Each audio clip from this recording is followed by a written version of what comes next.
Hello all, నేను మీ Rachana Srungavarapu. Welcome to Federal Telangana. ఇప్పుడు మనం హైదరాబాద్లోని ఎన్టీఆర్ స్టేడియంలో ఎక్కడైతే బుక్ ఫేర్ ఏర్పాట్లు చాలా ఘనంగా జరుగుతున్నాయో ఆ లొకేషన్లో ఉన్నాం. మీరు చూస్తూనే ఉన్నారు, ఇక్కడ స్టాల్ ఏర్పాట్లు జరుగుతూ ఉన్నాయి. ఈ రోజు డిసెంబర్ 18, ఈ రోజు బుక్ స్టాల్ ఏర్పాట్లన్నీ మొదలయ్యాయి. రేపు డిసెంబర్ 19 నుంచి 29 వరకు గ్రాండ్గా హైదరాబాద్లో బుక్ ఫేర్ జరగబోతూ ఉంది. అయితే 2024లో కొత్త కార్యవర్గం ఏర్పాటైంది. కవి యాకూబ్ గారు, అలాగే ప్రచురణకర్త బాలరెడ్డి గారు ప్రెసిడెంట్ అండ్ వైస్ ప్రెసిడెంట్ గా ఈ కార్యవర్గంలో ఉన్నారు. అంతకు ముందు బుక్ ఫేర్ ఏర్పాట్లో ఎప్పుడు కూడా లిటరరీ పీపుల్ లేరు. ఈసారి సాహిత్య కార్యవర్గం ఏర్పాటైంది. లిటరరీ అంటే సాహిత్యంలో ఉన్న కొత్త రైటర్స్ ని ఎంకరేజ్ చేయడానికి, ముఖ్యంగా యూత్ లో కూడా చదవాలి అనేటువంటి ఆ ఇంట్రెస్ట్ పెరగడానికి, ఆల్రెడీ ఎవరైతే రాస్తూ ఉన్నారో లేకపోతే రాయాలన్న ఆసక్తి ఉందో వాళ్ళని కూడా దీని వైపు మళ్లించడానికి వినూత్నమైన కార్యక్రమాలు బుక్ ఫేర్ లో లాస్ట్ 2024లోనే ఇంట్రడ్యూస్ చేశారు. అంటే యువ కవులు కానీ, అంటే ఆల్మోస్ట్ 18 ఇయర్స్ లేకపోతే ఎన్ని ఇయర్స్ ఏజ్ లిమిట్ లేకుండా ఆఖరికి 60-70 ఇయర్స్ వాళ్ళు కూడా తమ కవితలు చదివి వినిపించడం, తమ అనుభవాలు పంచుకోవడం, అలాగే ఇక్కడే పుస్తకావిష్కరణలు జరగడం, ఇవన్నీ కూడా 2024 బుక్ ఫేర్ లో జరిగాయి. దీనివల్ల చాలా మంది బుక్ ఫేర్ గురించి మాట్లాడుకున్నారు. ఈవెన్ సోషల్ మీడియాలో కూడా చాలా ట్రెండింగ్ టాపిక్ అయింది. చాలా మందికి ఈవెన్ పుస్తకాలన్నీ కూడా ఈ డిజిటల్ ఏజ్ లో దూరం అయిపోతున్న క్రమంలో కూడా ఒక దగ్గరకు వచ్చే వేదికగా 2024 నుంచి బుక్ ఫేర్ స్వరూపం మారింది. అయితే ఇప్పుడు అదే కార్యవర్గం 2025లో కూడా బుక్ ఫేర్ ని నిర్వహించబోతూ ఉంది. మరి 2024లో నుంచి ఇప్పటి వరకు ఏమన్నా మిస్టేక్స్ జరిగాయా, ఏమన్నా రెక్టిఫికేషన్ చేసుకున్నారా, ఈసారి ఎటువంటి కార్యాచరణతో ముందుకెళ్ళబోతున్నారు, ఏర్పాట్లు ఎలా ఉండబోతున్నాయి, ముఖ్యంగా యువతను అట్రాక్ట్ చేయడానికి ఎటువంటి కార్యక్రమాలు తీసుకురాబోతున్నారు, ఈ వివరాలన్నీ కూడా మనం ఎవరైతే ఈ కార్యవర్గంలో ఉన్నటువంటి ఉపాధ్యక్షులు అలాగే వైస్ ప్రెసిడెంట్ అయిన బాలరెడ్డి గారు, ఆయన మలుపు అనే సంస్థ ప్రచురణకర్తగా కూడా ఉన్నారు, అలాగే ప్రముఖ కవి యాకూబ్ గారు ప్రెసిడెంట్ గా ఉన్నారు. వీరిద్దరిని అడిగి తెలుసుకుందాం. హైదరాబాద్ లో బుక్ ఫేర్ 38వ బుక్ ఫేర్ రేపు ఎంత గ్రాండ్ గా స్టార్ట్ అవబోతుందో అందరికీ తెలిసిన విషయమే. అయితే రేపు ప్రారంభోత్సవం నుంచి కొత్త కార్యవర్గం లాస్ట్ ఇయర్ ఏర్పాటైంది. అప్పటి నుంచి ఇప్పటి వరకు వచ్చిన మార్పులు కావచ్చు, ఈసారి జరిగేటువంటి ఈ బుక్ ఫేర్ లో ఎలాంటి విశేషాలు ఉండబోతున్నాయి, వీటి గురించి ఫెడరల్ తెలంగాణతో ఎక్స్క్లూజివ్ గా బాలరెడ్డి గారు మాట్లాడబోతున్నారు. బాలరెడ్డి గారు ఈ కొత్త కార్యవర్గంలో వైస్ ప్రెసిడెంట్ గా ఉన్నారు. వారిని అడిగి ఈ బుక్ ఫేర్ గురించి విశేషాలు అడిగి తెలుసుకుందాం. బాలరెడ్డి గారు చెప్పండి, ఈ 2వ సంవత్సరం మీ కార్యవర్గం ఏర్పాటైన తర్వాత వచ్చిన ప్రధాన మార్పులు ఏంటి, అంతకుముందు ఎలా ఉండేది? ఓకేనండి, అంతకుముందు కొంత వ్యక్తులు నడిపించేవాళ్ళు, ఇప్పుడు మా కార్యవర్గం నడిపిస్తుంది ఈ బుక్ ఫేర్ని. గత సంవత్సరం కానీ ఈ సంవత్సరం కానీ అన్ని నిర్ణయాల్లో అందరినీ భాగస్వామ్యం చేస్తున్నాం. మాతో పాటుగా రాష్ట్రంలో ఉన్నటువంటి రచయితల్ని, కవులని దీంట్లో మేము భాగస్వామ్యం చేస్తున్నాం. గతంలో ఈ భాగస్వామ్యం లేదు. ఖచ్చితంగా ఒకరిద్దరు మాట్లాడేవాళ్ళు, ఒకరిద్దరు పోయేవాళ్ళు, అది ఉండేది. ఇప్పుడు మేము ఖచ్చితంగా సుమారుగా లాస్ట్ ఇయర్ 350 మంది పైచిలకు కళాకారులను, రచయితల్ని, మేధావుల్ని ఈ వేదిక మీద నుంచి వాళ్ళు ప్రసంగించారు. వాళ్ళ జీవితంలో వాళ్ళను ప్రభావితం చేసిన పుస్తకం, వాళ్ళ జీవితంలో వాళ్ళను ప్రభావితం చేసిన పాట, వాళ్ళ జీవితంలో వాళ్ళను ప్రభావితం చేసిన సినిమా, ఇవి ఈ కార్యక్రమంలో మేము భాగస్వాములు చేసినాం. మేము ఎందుకు చేశామంటే, హైదరాబాద్ బుక్ ఫేర్ అన్నది సొసైటీలో ఒక 6 మంది 9 మందితోనే సొసైటీ ఉంటుంది. దాంట్లో గతంలో 3 మాత్రమే నడిపేవాళ్ళు నిర్ణయాలు చేసి. కానీ ఇది సరిపోదు. ఒకవేళ ఈ సాహిత్యాన్ని, ఈ పుస్తక పఠనాన్ని రాష్ట్ర వ్యాప్తంగా, దేశవ్యాప్తంగా తీసుకెళ్లాలంటే రచయితలు, బుద్ధిజీవులు, కళాకారుల భాగస్వామ్యం లేకుండా మేము ఈ కార్యవర్గం తీసుకుపోదు అన్నది మేము గుర్తించాం. అందుగురించే వాళ్ళని భాగస్వామ్యం చేస్తున్నాం. ఎప్పటికప్పుడు వాళ్ళని సూచనలు చేసి తీసుకుంటున్నాం. ఉండొచ్చు ఎంత బాగా చేసినా ఒక పర్సంటేజ్గా వీళ్ళు బాగా చేస్తున్నది అనొచ్చు. కానీ మేము చాలా మార్పులు తీసుకొచ్చాము. దీంట్లో ప్రెసిడెంట్ నుంచి మొదలుకొని సెక్రటరీ వరకు, సెక్రటరీ నుంచి మొదలుకొని కార్యవర్గం వరకు విస్తృతపరిచి, ఆ కార్యవర్గంలో ఉన్న వాళ్ళు కూడా మాతో చెప్పారు, సార్ గివేం మీటింగులు, గివేం నిర్ణయాలు, మేము ఇప్పుడు ఈ నిర్ణయాల్లో మేము భాగస్వామ్యం కాలేదు అని అన్నారు. అది మాకు చాలా సంతృప్తి మాకు చెందింది. దీన్ని మెరుగుపరచడానికి మేము ప్రధానంగా తీసుకుంది, ఉమ్మడి రాష్ట్రంలో 3 పుస్తక షాపులకే, సెకండ్ హ్యాండ్ పుస్తకాలకే పరిమితం ఉండే. గత 10 సంవత్సరాల్లో 60 షాపులకు పై చిలుకు ఇక్కడ సెకండ్ హ్యాండ్ పుస్తకాలు వచ్చినాయి. కానీ హైదరాబాద్ బుక్ ఫేర్కి సంబంధించినంత మేరకు దీన్ని ఒక సాహిత్య ప్రక్రియగా మేము ముందుకు తీసుకెళ్లాలనుకున్నాం. అందులో భాగంగా ఇవాళ 40 సెకండ్ హ్యాండ్ పుస్తకాలని మేము కట్టడి చేసినాం. అంటే ఎందుకు పెట్టారు అంటే, దానివల్ల రెవెన్యూ జనరేట్ అవుతుంది. మాకు రెవెన్యూ ముఖ్యం కాదు. ఇవాళ ఇక్కడికి వచ్చినటువంటి క్వాలిటీ పుస్తకాలు మాకు ముఖ్యం కాబట్టి 40 మందిని మేము ఒక దగ్గర కూర్చోబెట్టి కన్విన్స్ చేసి 40 షాపులను కట్టడి చేసినాము. భవిష్యత్తులో సెకండ్ హ్యాండ్ పైరవి మీకు ఉండవి అని కూడా మేము చెప్పినాం. గతంలో ఇది చెప్పలేకపోయారు, ఎందుకంటే రెవెన్యూ వస్తుంది. మేము ఈ రెవెన్యూను ప్రభుత్వ సహకారంతో మేము డెవలప్ చేశాం. ఇవాళ సాహిత్య సాంస్కృతిక శాఖ డిపార్ట్మెంట్ కావచ్చు, అదే రకంగా ప్రభుత్వం కావచ్చు, ఈ స్థలంతో పాటు ఇవాళ 11 డిపార్ట్మెంట్లు మాకు అన్ని రకాల సహాయ సహకారాలు అందుతుంది. అంటే మేము కాంపన్సేట్ చేస్తున్నాం, ప్రభుత్వాన్ని కన్విన్స్ చేసినాం మేము ఈ విషయాన్ని. మేము ఇది ఒక సాంస్కృతిక ఉద్యమంగా, ఇది సాహిత్య ఉద్యమంగా దీన్ని బుక్ ఫేర్ని తీసుకెళ్లాలని, ఇది కేవలం ఏదో పాత పుస్తకాల జాతర కాదు ఇది అని ఒక ప్రయత్నం చేసాం. ప్రభుత్వం కూడా సహకారం చేసింది. మాకు ఒత్తిళ్ళు వచ్చినాయి, ఈ పుస్తకాల షాపులు తీస్తుంటే రకరకాల రాజకీయ ఒత్తిళ్ళు వచ్చినాయి. అయినా మేము తీసుకున్నటువంటి నిర్ణయానికి కట్టుబడి. ఇది కాక గతంలో ఒక టెండర్ విధానం లేదు, దీనికి ఫుడ్ కోర్ట్ సంబంధించింది టెండర్ విధానం లేదు. ఈసారి హైదరాబాద్ బుక్ ఫేర్లో మొట్టమొదటిసారి, లాస్ట్ ఇయర్ ఒక ప్రయత్నం చేసినా మాకు కుదరలేదు, కొత్త వాళ్ళం కాబట్టి. ఈసారి ఫుడ్ కోర్ట్స్ పెట్టే వాళ్ళు ఎవరున్నారో వాళ్ళని ఐడెంటిఫై చేసి మీరు సీల్డ్ కవర్లు ఇవ్వండి, ఎవరు హైయెస్ట్ ఉంటే మేము వాళ్ళకి ఇస్తాము అని చెప్పి అట్నుంచి కూడా మేము డబ్బులు జనరేట్ చేయాలి. వాళ్ళు అన్న మాటలు ఏంటంటే, గతంలో మాకు ఎవ్వరు రిసీట్లు ఇవ్వలేదు సార్, డబ్బులు తీసుకెళ్లారు, మీరు మాత్రం చెక్కులే అడుగుతున్నారు. మేము చాలా ట్రాన్స్పరెన్సీగా పారదర్శకంగా ఉండాలన్నది మేము అంటున్నాం. కాబట్టి అన్నీ కూడా చెక్కులు డ్రాఫ్టుల ద్వారానే మేము ఇక్కడ స్వీకరిస్తున్నాం, బుక్ స్టాల్లో కూడా. బాలరెడ్డి గారు ఇంకొక క్వశ్చన్, గతంలో అంటే 2025 లాస్ట్ ఇయరే కొత్త కార్యవర్గం ఏర్పాటైంది కాబట్టి ఎన్ని స్టాల్స్ లాస్ట్ ఇయర్ ఏర్పాటు చేశారు, ఎటువంటి కైండ్ ఆఫ్ రీడర్స్ వచ్చారు, అలాగే ఈసారి దానికన్నా ఎక్కువ నెంబర్ పెంచేలాగా స్టాల్స్ ఏర్పాటు చేస్తున్నారా? అలాగే ఫర్ ఎగ్జాంపుల్ ఎవరైనా సరే స్టాల్స్ పెట్టలేని పరిస్థితిలో ఉంటే ఇండివిజువల్ రైడర్స్ తమ బుక్స్ ప్రమోట్ చేసుకోవాలన్నా చేయాలన్నా ఎటువంటి మెజర్స్ తీసుకుంటున్నారు, దాని గురించి చెప్పండి. ఒకటండి, స్టాళ్ళు పెంచడమా తగ్గించడమా అన్నది కాకుండా హైదరాబాద్ బుక్ ఫేర్ క్వాలిటీగా నడపాలన్నది మేము అనుకున్నాం. స్టాళ్ళు పెంచడంతో మాకు ఇంతమంది వచ్చారు అని చెప్పుకోవడం కంటే క్వాలిటీగా నడపాలనుకున్నాము. 250 స్టాల్స్కు మించకుండా మేము పెంచొద్దు, మనం క్వాలిటీ ఉంచి సౌకర్యాలు ఇవ్వాలనుకున్నాం. కానీ మా వశం కాలేదు. ఇవాళ వరదలాగా, అంటే మేము చేస్తున్న పనిని గుర్తించి ఇవాళ వరదలాగా మా ముందు వచ్చింది. మేము 368 స్టాళ్లకు పెంచుకోవాల్సిన పరిస్థితి ఏర్పడ్డది, ఇంక్లూడింగ్ గవర్నమెంట్ స్టాళ్ళు. అంటే 320 చిలుకు పై చిలుకు స్టాల్స్ వస్తే మేము 250 అనుకున్నాము. 100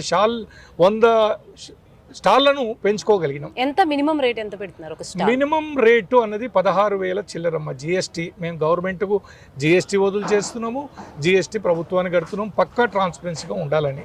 ఇది కాక మీరు అన్నారు రచయితలకు ఎలాంటివంటి ఇండివిజువల్ రచయితలకు ఎక్కడో మూలకు పడేస్తుండేవారు ఇండివిజువల్ రచయితలు. ఒక్క స్టాల్లో కిక్కిరిచినట్టు 7-8 మంది కూర్చునే వాళ్ళు. అది కాకుండా గత సంవత్సరం ఒక ప్రయోగం చేసినాము. వాళ్లకు ప్రధాన ద్వారం దగ్గర దాన్ని లాటరీలో తీయకుండా వాళ్ళను ఏర్పాటు చేయను. అయినా కూడా దాని ద్వారా మాకు ఒక అనుభవం వచ్చింది. మళ్ళీ మనం ఒక స్టాల్లో 8 మందిని 10 మందిని కూర్చోబెడితే ఎవరు అమ్ముకోలేరు, వాళ్ళ టేబుల్ సరిపోవు అన్నది ఆ ఫీడ్బ్యాక్తో ఏంటంటే ఇవాళ ఒక స్టాల్లో మేము పెట్టింది ఏంటంటే 3 రచయితల టేబుల్ చేసి విశాలంగా పెట్టి వాళ్ళ పుస్తకాలను అమ్ముకోవడానికి మేము ప్రయత్నం చేసాము. కానీ గత సంవత్సరం కంటే ఒక 27 రూపాయలు 200 రూపాయలు ఎక్కువ తీసుకున్నాము జిఎస్టీతోని. గతంలో మేము లాస్ట్ ఇయర్ పెట్టిన దాంట్లో 4,067 రూపీస్ విత్ జిఎస్టీ అయితే ఈసారి 5,000 ఇంక్లూడింగ్ జిఎస్టీ మేము చేసాము. రచయితలకు ఎలాంటి అసౌకర్యం కలగకుండా ఈ చర్యను మేము చేపట్టాము. ఈ రచయితలు కూడా ఏంటంటే చాలా హ్యాపీగా ఉన్నారు. అది మేము గతంలో కంటే ఇతరులు ప్రధాన స్రవంతిలోకి మెయిన్ గేట్ దగ్గర లాటరీలో తీసుకురాకుండా వాళ్ళని కేటాయించడం, ఫస్ట్ కమ్ ఫస్ట్.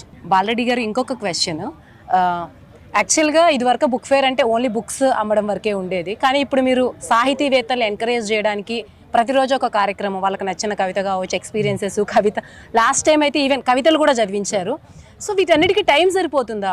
కొందరు ఒకటే ప్లాన్ చేసుకుని వస్తారు, ఇది కొంత హెక్టిక్ అవుతుంది, ఒక పీస్ఫుల్నెస్ ఉండదు, హడావుడి అవుతుందని మీకు అనిపించడం లేదా? మాకు ప్రత్యేకంగా మేము టైం కేటాయించుకున్నామండి, నియంత్రించుకున్నాము. 2 నుంచి 4 వరకు బాలోత్సవ్ వాళ్ళ కార్యక్రమాలు వాళ్ళు ఆల్రెడీ ప్రిపేర్ చేసుకొని మా ముందు పెట్టారు. అంటే సైన్స్కు సంబంధించింది, పర్యావరణానికి సంబంధించింది, పిల్లలతోని కిట్స్ ఏర్పాటు చేయడానికి. అదే రకంగా 5 నుంచి 6 ఏదైతే భాషా సాంస్కృతిక డిపార్ట్మెంట్ ఉందో వాళ్ళని మేము అడిగాం, మీ సాంస్కృతిక బృందాలను ఇక్కడ పంపించండి, మీరు స్పాన్సర్గానే మేము ఇచ్చుకోలేమంటే వాళ్ళది అది పెట్టాము. 5 నుంచి 6 అది అయిపోతే 6 నుంచి 7 వరకు ప్రముఖులతోని, సినిమా రంగ ప్రముఖులు కావచ్చు, మేధావులు కావచ్చు, అదే రకంగా రచయితలు కావచ్చు, వాళ్ళతోని ఒక ఫ్రీ టాక్, అసలు ఈ సమాజంలో ఈ పుస్తకాన్ని ఎట్లా తీసుకెళ్ళాలి, ఎట్లా ప్రమోట్ చేయాలి, ఏ రకమైనటువంటి సాహిత్యం ఇలా సమాజానికి అవసరం ఉంది, ఆ విషయాల మీద వాళ్ళకు ఫ్రీ టాక్ ఇవ్వడానికి అది 6 to 7 మేము అది ఏర్పాటు చేసినాం. 7 to 8, 8 to 9 దీన్ని ఏంటంటే పూర్తిగా ఇవాళ తెలంగాణలో ఉన్నటువంటి, రాష్ట్రంలో ఉన్నటువంటి రచయితలు కవులతోని వాళ్ళ జీవితంలో మీరు ఇటు రచయితలు ఎదగడానికి, సమాజం పట్ల మీ బాధ్యత పెరగడానికి మిమ్మల్ని ప్రభావితం చేసిన పుస్తకం ఏంటి, ఒకరొకరికి రకరకాల కోణాల నుంచి ఉంటాయి. అట్లా సుమారుగా 350 మందిని లిస్ట్ అవుట్ చేసినాం. వాళ్ళతో సంప్రదింపులు జరుగుతున్నాయి. ఆల్మోస్ట్ 50% యాక్సెప్ట్ చేశారు. అవి రేపు ఇక్కడ మేము లిస్టు ప్రదర్శిస్తాము. దీనికి మొత్తంగా కవి యాకూబ్ గారు దీని బాధ్యత తీసుకున్నాడు.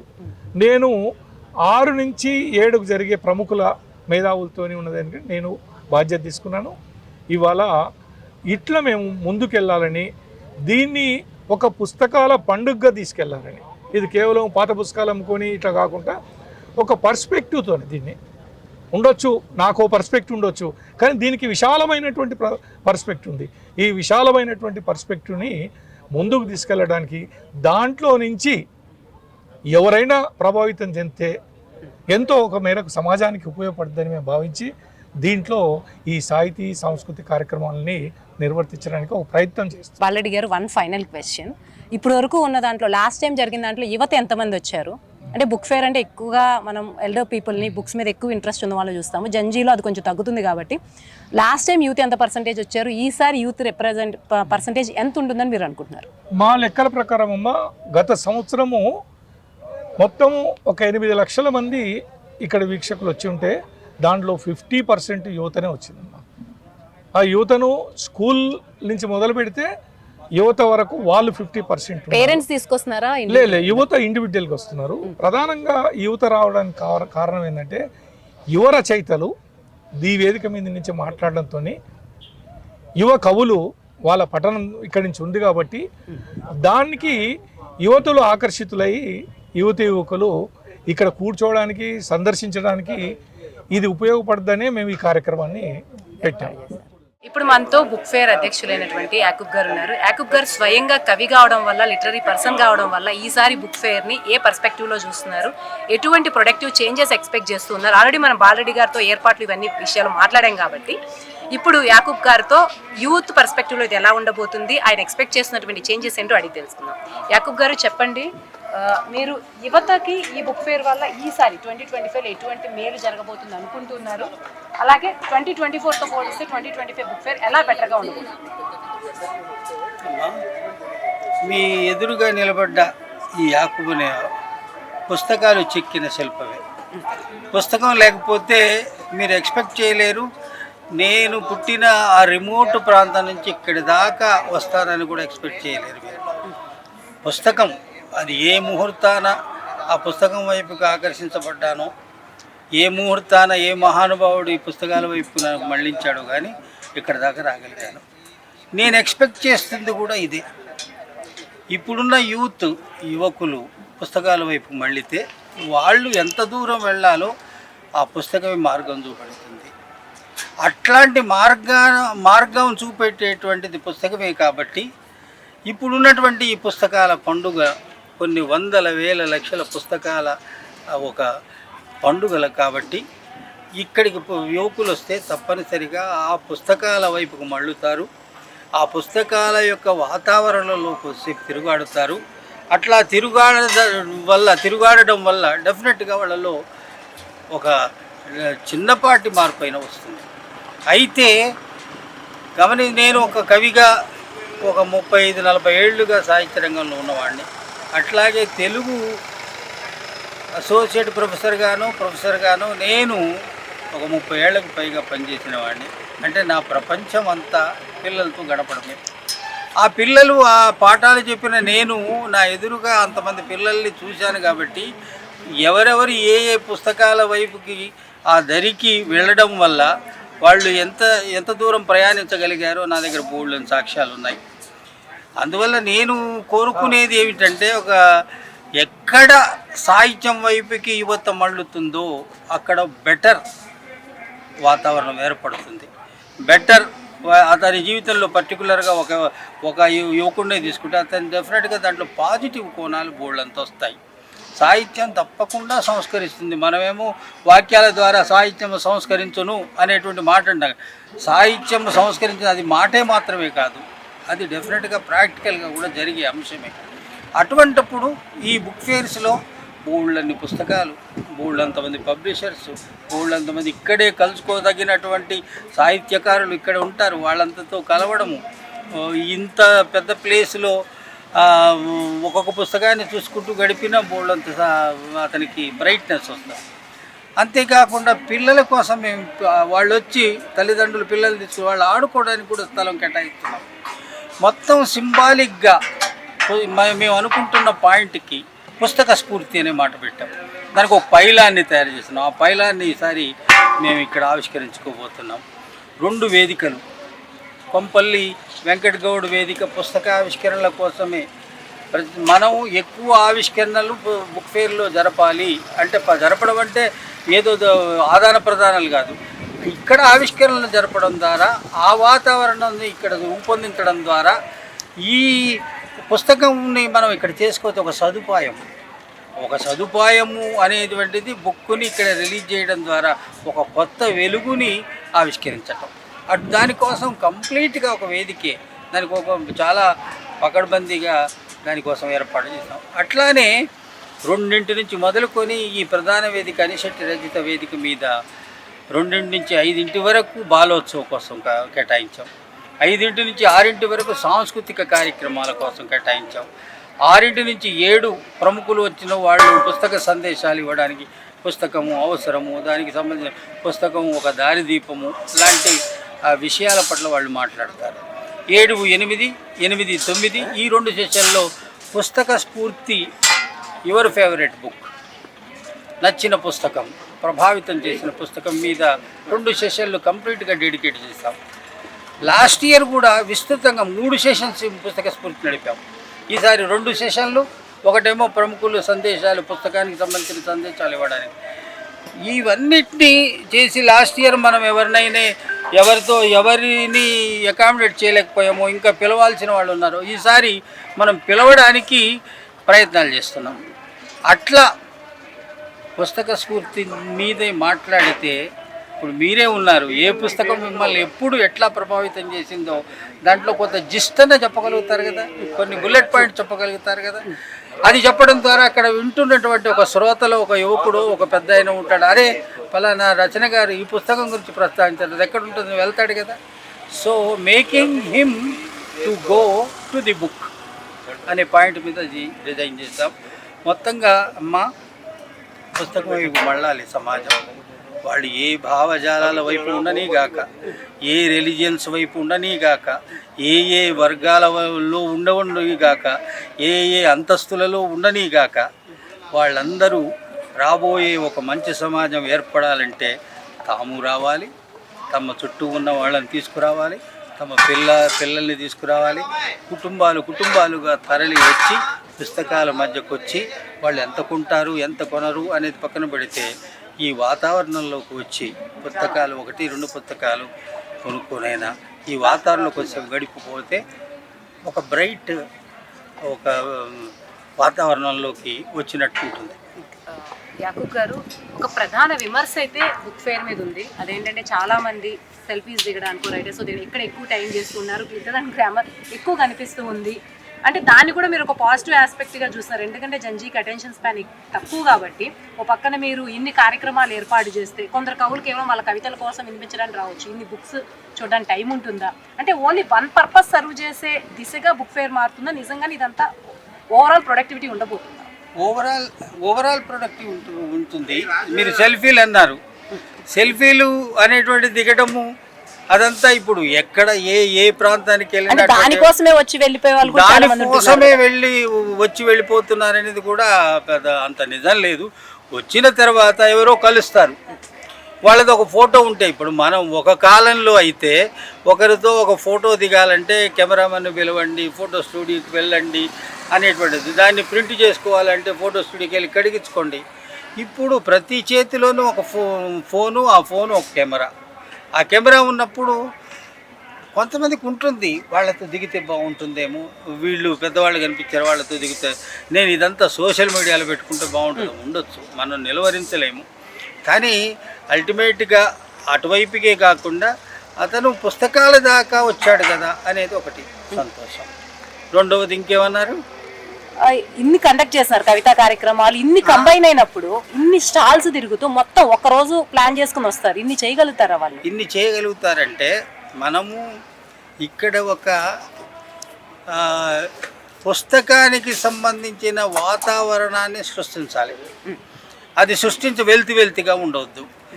ఎవరు ఇప్పుడు మనమే వెళతాము, ఒక మార్కెట్లోకి వెళితే 100 షాపులు ఉంటాయి, దాంట్లో మనకు నచ్చిన పని మనం చేస్తుంటాం. మన దగ్గర కూడా బోల్డ్ అంతమంది వస్తారు. ఒకరు వచ్చేవాళ్ళు డైరెక్ట్గా పుస్తకమే కొనుక్కొని వెళ్ళిపోతారు. లేదులే మనం కొన్ని పుస్తకాలు కొనుక్కొని అక్కడ జరుగుతుందనే వాళ్ళు ఉంటారు. లేదు కార్యక్రమం ముందుగా తెలిసి ఆ కార్యక్రమంలో పాల్గొందాం, తర్వాత పుస్తకాలు కొందాం అని మనం ఎక్కడికక్కడ ఒక ఖాళీ స్పేస్ ఉంటే ఆ ఖాళీ స్పేస్లో మనం ఒక పూల మొక్కను ఎట్లయితే పెట్టుకుంటామో అట్లానే ఈ స్పేస్లో వేదికలు ఉన్నాయి, ఆవిష్కరణలు ఉన్నాయి. ఒక వేదిక మీద ఇవి ఎవరు ఆసక్తి ఉన్నవారు దీనికి కంపల్షన్ చేయలేము. నువ్వు ఈ వేదిక మీదకి వచ్చి జరగండి, మీరు ఇక్కడే మీరు మాట్లాడండి, ఇక్కడే మీరు కూర్చోండి అనాము. వాళ్ళు తిరుగుతూ ఆలకించినా చాలు కదా, 2 మాటలు ఆలకించినా, కొద్ది విన్నా, కొద్దిగా లేదు ఆసక్తిగా ఉంది విందామనుకున్న వాళ్ళు ఉంటారు. సో దాన్ని అన్నిటిని ప్లాన్ చేసి పెట్టుకోగలిగితే బాగుంటుంది. మనం ఎట్లయితే కాలేజీకి వెళ్తాం, ఎన్ని మొక్కలు పెడతారు, ఎన్ని బెంచీలు పెడతారు, ఎన్ని బయట కూర్చొని ప్లేసులు పెడతారు. క్లాస్ రూమ్లో ఉండు, బయటకు వచ్చి ఆడుకో, లేకపోతే అక్కడ కూర్చో, చెట్టు కింద అని ఏర్పాటు చేసినట్టు ఇక్కడ కూడా. సో ఇంకొకటి చెప్పండి, ఫైనల్గా ఎవరైతే బుక్ ఫేర్కి వస్తున్నారో విజిటర్స్ కానీ పాఠకులు కానీ వీళ్ళకు మీరు ఏం సూచనలు ఇవ్వాలనుకుంటున్నారు? రండి, పుస్తకాల దగ్గరికి రండి. పుస్తకాలు మంచి చేస్తాయి. ఆ మంచి చేసే పుస్తకాల దగ్గరికి మనందరం మంచివాళ్ళం కదా, అందరూ రావాలి. ఆ పుస్తకాలని ఇంకా ప్రమోట్ చేయాలి. పుస్తకాలు ఎవరైతే మీకు నచ్చిన పుస్తకాలు రాస్తారో ఆ పుస్తకాలని కొనాలి, వాళ్ళని మనం ఎంకరేజ్ చేయాలి. అంతేకాకుండా ఈ పుస్తకాల మధ్యన మీ పిల్లల్ని కూడా తీసుకురండి, పిల్లల్ని తీసుకొచ్చి వాళ్ళకు కూడా పుస్తకాలని పరిచయం చేయండి. పుస్తకాలు వాళ్ళకు మంచి చేస్తాయి.